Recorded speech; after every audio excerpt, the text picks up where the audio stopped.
My name is Amelia. I'm 49 years old. I work part-time and live with my husband, Benjamin, and our daughter, Sophia, as a family of 3. Our eldest son, Liam, is 26 years old, and a few years ago, he got married to Olivia, who was working at the same company. Upon getting married, Liam moved out, and he's currently in the midst of newlywed life. Perhaps influenced by Liam, even Sophia, who had always said she would never live alone, suddenly announced that she's leaving home. My daughter said, "I'm already 23 years old, so don't try to hold me back." She began gradually preparing for living on her own. I had thought that Sophia would stay at home a bit longer, so the idea of being alone with Benjamin in the future made me a bit melancholic. 10 years ago, Benjamin had an affair with a young colleague from his company. The affair partner also had a partner, making it what they call a double affair. I later heard from Benjamin, but apparently, they both felt reassured by the fact that the affair was purely physical, given that the other person also had a spouse. However, it seems the affair partner felt differently, and she ended up confessing to her spouse, saying, "I have feelings for someone else and want to get a divorce."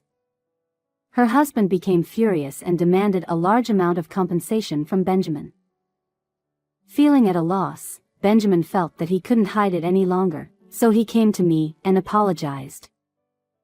I was deeply surprised, and I felt emotions like anger and sadness, but Benjamin looked so pitiful, and I thought that even a century-long love could cool down. However, at that time, our children were still underage, so I didn't choose the option of divorce. 10 long years have passed since then, but I couldn't completely get rid of my distrust and disgust toward Benjamin. Because of that, I felt a bit anxious about living alone with him. But then again, we're both older. There's no need to worry about affairs anymore. I made up my mind and decided to forget about the affair, preparing to live alone with Benjamin. One day, I received a call from Liam, and he told me that he wasn't feeling well. The other day, Liam had mentioned to Olivia, "I want to go to the hospital." To which she responded, "If there's nothing seriously wrong, it's a waste of money. Can't you wait until the next health checkup?"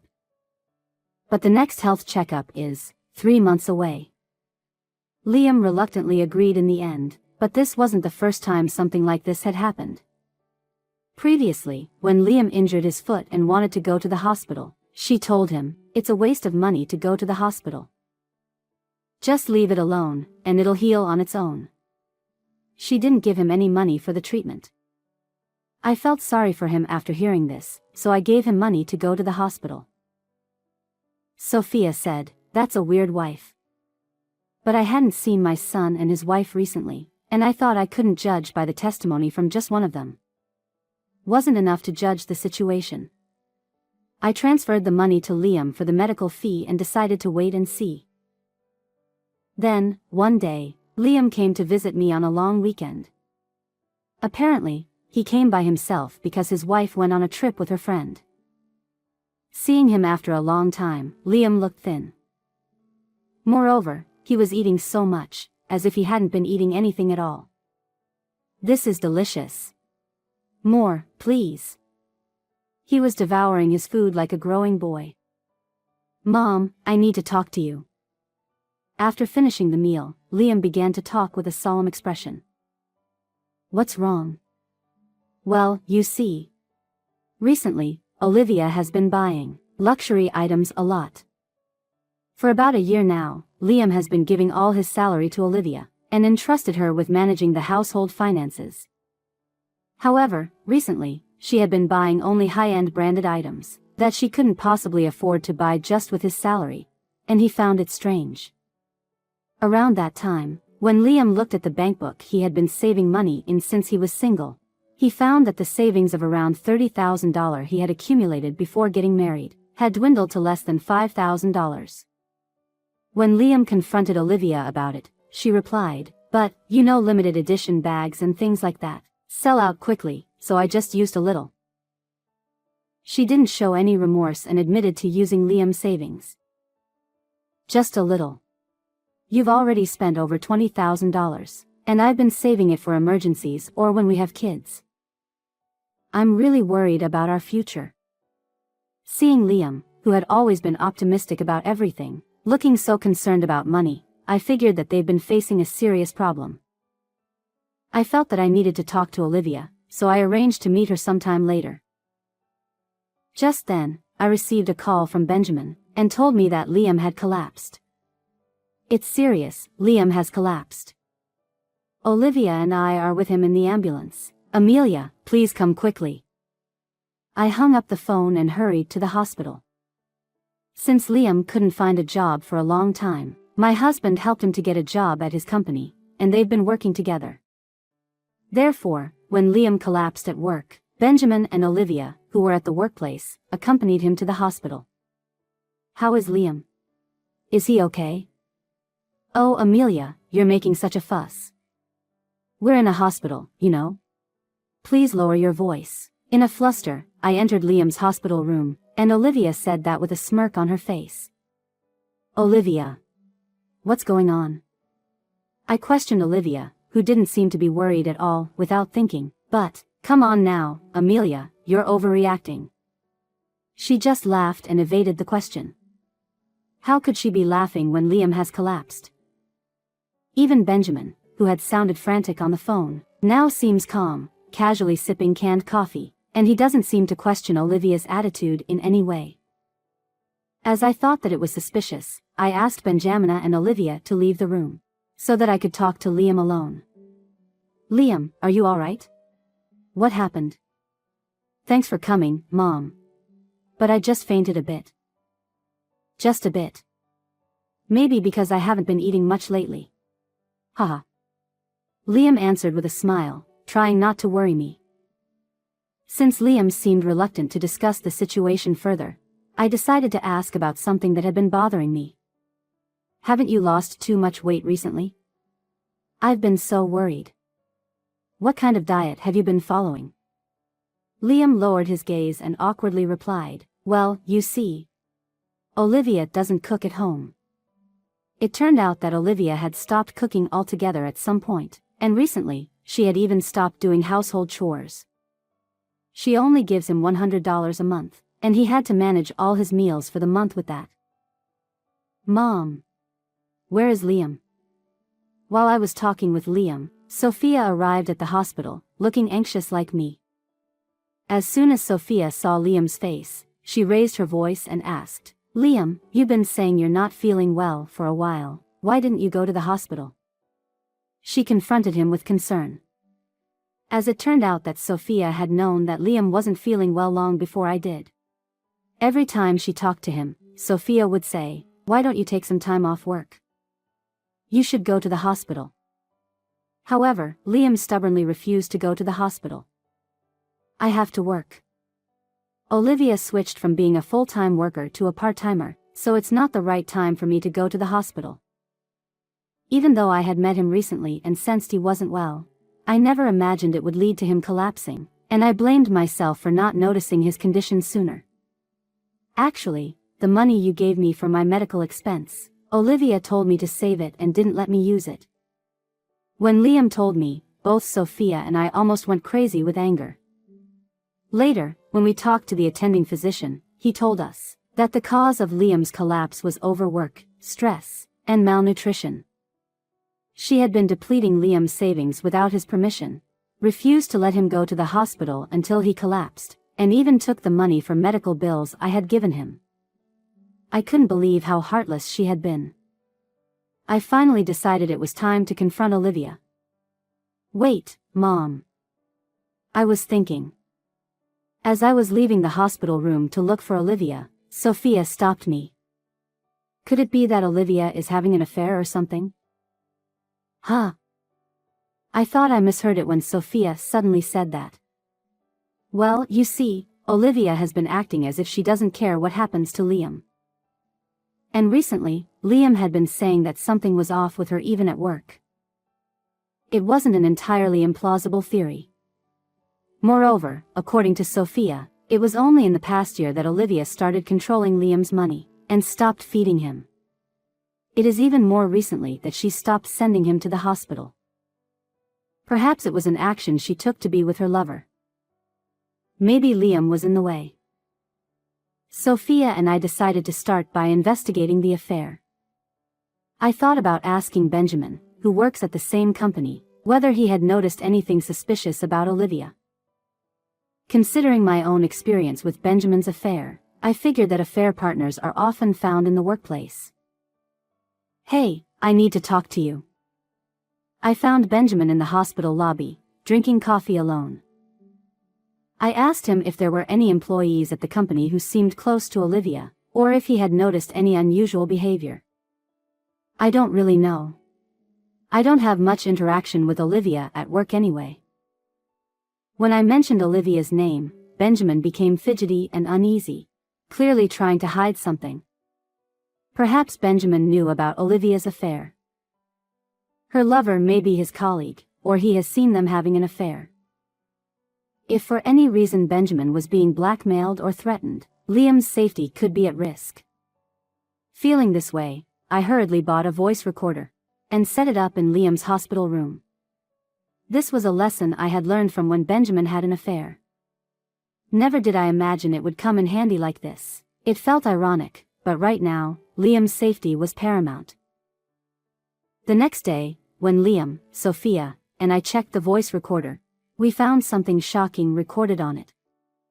It was an audio recording of a conversation between Benjamin and Olivia, made while Liam was asleep after Sophia and I had returned home yesterday.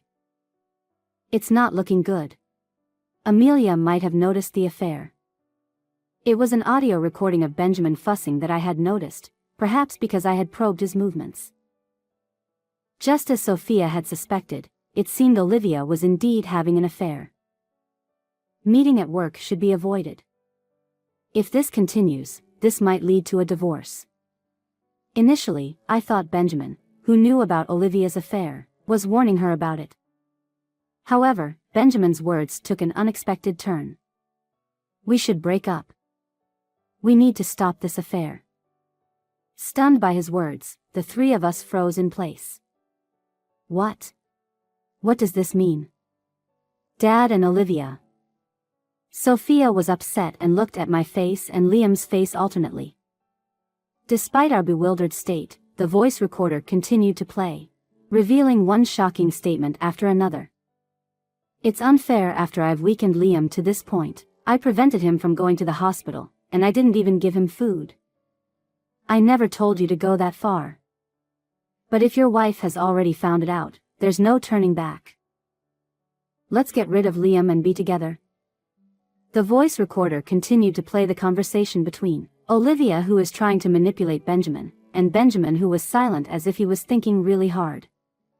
"Tomorrow, I'll make some medicine into Liam's drink. Once Liam is gone, everything will be resolved. If you don't want your wife to find out, don't say anything anymore." Upon hearing Olivia's horrifying plan, Sophia exclaimed loudly, "Liam is in danger.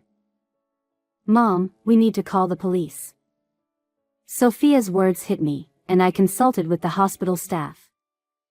Then, they agreed to report the situation to the police. Liam seemed even more shocked by the content of the voice recorder than I was, and he remained in a state of shock. It was worth consulting the hospital staff, and the police seemed to act quickly.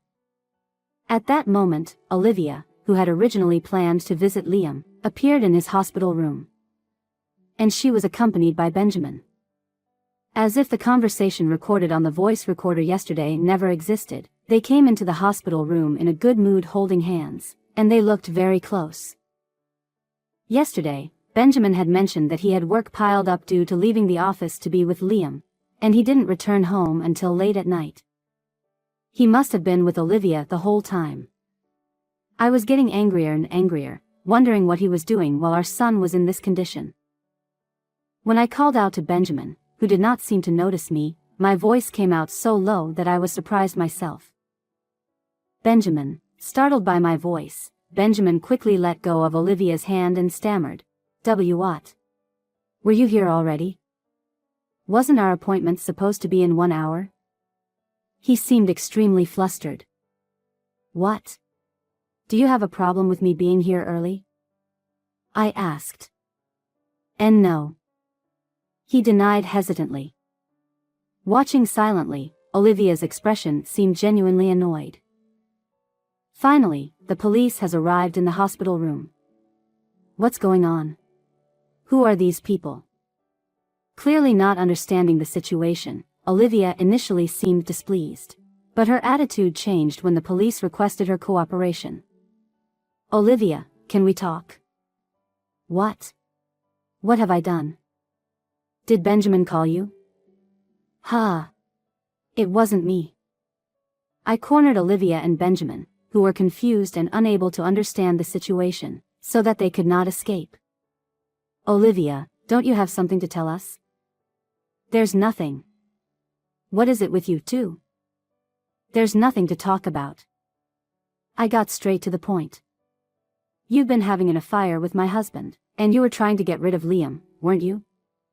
What are you talking about? That's not. Perhaps, she never thought that we knew her plan. She became flustered. Sophia quickly played the recording on the voice recorder loudly. See? Just give up already. After Sophia finished playing the recording, the police told Olivia to surrender, and she collapsed. Though we thought that she had finally given in, she suddenly clung to Liam, whom she had ignored until now. It's not true, Liam. Listen. Olivia. Why would you do something like this? I don't want a divorce. It was just a fling. I wanted the thrill of being involved with my husband's relatives, and I wanted the excitement of secret meetings at work. While tearfully pleading with Liam, Olivia started blurting out absurd things. As for Benjamin, he sat with his head in his hands, no longer trying to defend himself. You've had an affair with my dad and it is disgusting. There's no choice but divorce. No, I won't get divorced. Olivia, do you even realize what you've done? Even faced with such stern words, Olivia refused to back down, much to Sophia's exasperation. How can you think that he can stay married with someone who tried to get rid of him? Give up already. There's no choice but divorce. Sophia's words resonated deeply with Liam, who nodded in agreement. Then, Olivia proposed an outrageous condition. Fine. If you're really insisting on divorce, I'll demand alimony. I'm going to ask for $50,000 from both Liam and Benjamin. And if Liam dies, I'll collect the insurance money too. I was so dumbfounded that I could no longer speak, but since she had no clue, I decided to tell her clearly. Olivia. What now? I won't lower the amount. You're the one who'll be paying alimony. Huh? That's ridiculous. Women get alimony when they divorce. If you keep saying nonsense, I'll demand the compensation from you, too. Olivia, your mother-in-law is right. Let's go. We have evidence, after all. The police intervened to restrain Olivia, who seemed ready to pounce at any moment. No, that's not true. That's not. Liam, help me. Liam was no longer even looking properly at Olivia's face, as she cried and complained. Benjamin, please do something. We were in love, weren't we? Olivia turned to Benjamin for help this time, but he brushed her hand away. Enough already. He shouted in a voice unheard before, rejecting Olivia with a forceful tone. Why won't anyone help me? Olivia was taken away by the police just like that. Until now, Olivia, who had Liam and her lover Benjamin, was living a good life, doing whatever she wanted with Liam's money. However, she was put into a police car, and disappeared with a haggard face. Well, Dad, why don't you explain what had happened? After Olivia was gone, Sophia crossed her arms and confronted Benjamin. Have mercy on me. It was a moment of weakness. I never thought Liam would end up like this. Would you have an affair with your daughter-in-law just because you had a moment of weakness? And besides, it's not even the first time for you. Sophia, did you know? 10 years ago, when Benjamin first had an affair, I debated whether to tell the children, but they were still in junior high and high school. and they were going through a sensitive period, so I decided to keep the affair a secret. That's why I never told them about Benjamin's affairs. I kind of figured out myself. Both you and Mom were acting strangely. I noticed too. Even Liam had noticed. I was disappointed in myself for not having been able to hide it from my kids. Don't be too hard on yourself, Mom. Dad is the one at fault. Benjamin couldn't say anything anymore. Just leave the house for a while. Please. All right. When you're ready to let me come back home, let me know. Benjamin, looking somehow diminished, with drooping shoulders, left the hospital room. 3 days later, Liam was able to leave the hospital safely. Olivia was arrested. Even so, neither Liam nor I were satisfied, so we hired a lawyer and demanded compensation from Olivia. Liam, of course, also filed for divorce. Olivia's mother sold off all the luxury items that Olivia had bought while they were married, and used the money, along with Olivia's savings, for compensation. Olivia apparently wailed, "They are my luxury items and my savings." Even at this point, Olivia's parents shouldered the remaining compensation that Olivia couldn't pay. Olivia's mother was in tears when Olivia did not stop speaking offensively, despite receiving so much help. I wonder where I went wrong in raising her. When my family and I heard this whole series of events from the lawyer, we were utterly amazed at how hopeless Olivia seemed. However, Olivia, who had been disowned by her parents due to this incident, was left with nowhere to turn. Since we don't know what Olivia is up to in the future, we also obtained a restraining order, so that she won't be able to come back to Liam after she is released from the prison. As for me, in the end, I had lost all trust in Benjamin, who had been unrepentantly unfaithful twice. The wounds that had started to heal over the past 10 years were now irreparably worsened by the most intense and awful situation, as an affair with our daughter-in-law. Not only that, but also because he didn't stop Olivia from trying to get rid of Liam, I realized I could no longer live with him, so I decided to get a divorce. Benjamin did try to resist, but perhaps realizing the weight of his own wrongdoings, he surprisingly agreed more readily than I had expected. Sophia promised to support Liam until his wounds healed, and put her plans for living alone on hold, and now I'm living happily with Sophia and Liam.